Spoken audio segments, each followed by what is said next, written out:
हमारे साथियों ने वीडियो बनाना शुरू कर दिया तो वो यहाँ से चल दिए। हमारे को क्या मिलता है? हमें तो कुछ भी नहीं मिलता। मोदी जी कहते हैं कि अच्छे दिन आएंगे, बीजेपी बोलती है अच्छे दिन आएंगे, लेकिन अच्छे दिन आएंगे कब? नमस्कार, आप देख रहे हैं JNN न्यूज़। मैं राजेश्वर चौहान। आपने देश में बहुत सारे धरने देखे हैं। लोकतांत्रिक देश है, सबको संवैधानिक मान्यता है, अधिकार है कि वो अपनी बात प्रोटेक्स के द्वारा सरकार अपने विभाग तक पहुंचाता आया है। बड़े बड़े आंदोलन हुए, JP आंदोलन से लेकर दुनिया भर के आंदोलन। अब बड़े बड़े आंदोलन, किसान आंदोलन, सरकार झुकी, सब जानते हैं क्यों झुकी। अब जब हम बात करते हैं किसी के अधिकारों की, जब अधिकारों का हनन होता है तो वो जो कोर्ट होता है वो सोता क्यों है?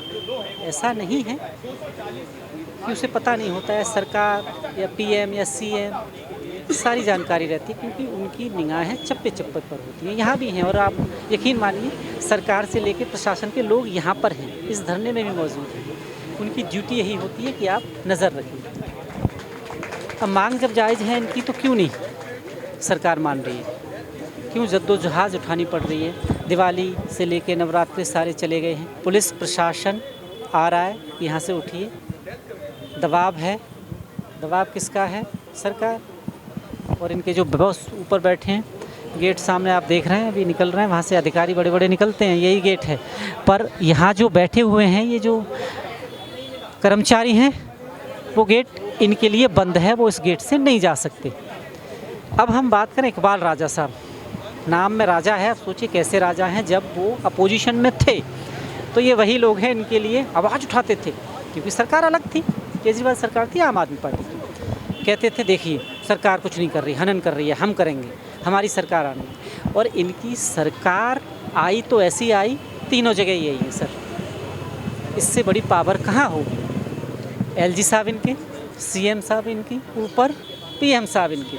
एक पद और है, गरिमा के खिलाफ है बोलना, वो भी इनकी। तो कहाँ अड़चन है?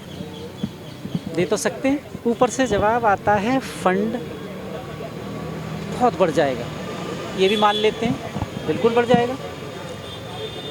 आए बगाए जब इलेक्शंस होते हैं तो जो रेवड़ियों वाला फंड आता है कि हम आपको 2,500 रुपये देंगे, कभी इसके लिए इतने हर महीने देंगे, वो फंड कहाँ से आता है? तब बजट नहीं बढ़ता क्या? और इन लोगों की मांग तो जायज़ है, सरकारी नौकरी तो नहीं मांग रहे, कह रहे समान वेतन दे दो। इस देश में नारा लगता है कि समान देश में सेम झंडा होना चाहिए, और आपने किया, जम्मू एंड कश्मीर में किया आपने, झंडा एक कर दिया। आए बगाए बात उठती है, एक इलेक्शन, सही बात है, होना चाहिए। तो एक कानून क्यों नहीं है? अब आप कहेंगे कि नहीं यार, कानून तो एक ही है सबके लिए, पर धरातल पे देखिए, इन लोगों से पूछिए, ये बताएंगे आपको कि कानून एक नहीं है, 2 कानून हैं। अब आप कहेंगे कि इसका साक्ष्य क्या है? मैं देता हूँ अभी साक्ष्य। सेम कैटेगरी में है MTS, सेम विभाग में, बहुत पुराने हैं, 1996 से लगे हुए हैं। शायद जब लगे थे तो 2000 के आसपास थे। अब बढ़ते बढ़ते सैलरी शायद 18-19 हज़ार अब हुई है। अब उसी दौरान, अब वो कौन सा कानून है, कौन सी कैटेगरी है जिसमें कुछ नए employ same category same MTS में आए, उनको सैलरी उस वक्त 7-8 हज़ार यानी कि बढ़ के मिली। आज की डेट में उनकी सैलरी 27,900 हो गई, और इनकी 18-19 हज़ार। अब ये क्या मांग रहे हैं कि आप एक काम करिए जनाब, सरकारी नौकरी मत दीजिए, बाकी चीज़ें भी मत दीजिए, जो 27,900 से दूसरे कर्मचारी को, हमारे साथी को दे रहे हैं जो हमसे जूनियर भी है, हमारे बाद आया है, वो उतनी सैलरी कर दीजिए। सरकारी नौकरी नहीं चाहिए। अब एज की बात करें इनकी, जब लगे थे 17, 18, 20 साल के आसपास, अब 20 से 30 साल इन्होंने यहाँ सर्विस कर ली, यानी नौकरी नहीं मिलेगी कहीं। मझधार में MCD ने छोड़ दिया कि आप खुद ही जिम्मेवार हैं। जी हाँ, महामारी आती है, मलेरिया, डेंगू या फिर और कुछ भी विपदा, या अभी बाढ़ आई थी, तो इनको ये जो ऊपर AC रूम में बैठते हैं ना अफसर, उनकी याद नहीं आती। आपने देखे धरातल पर किसी को पानी में उतरते हुए, मशीन का छिड़काव करते हुए, तब याद आती है MTS की। ये यकीन मानिए, यानी हर जगह इन्हें लगा दो, जहाँ ज़रूरत है वहाँ भी जहाँ नहीं है इनकी वहाँ भी इनकी ड्यूटी लगा दो, क्योंकि आपको अब एक क्यों लगा दो बताता हूँ।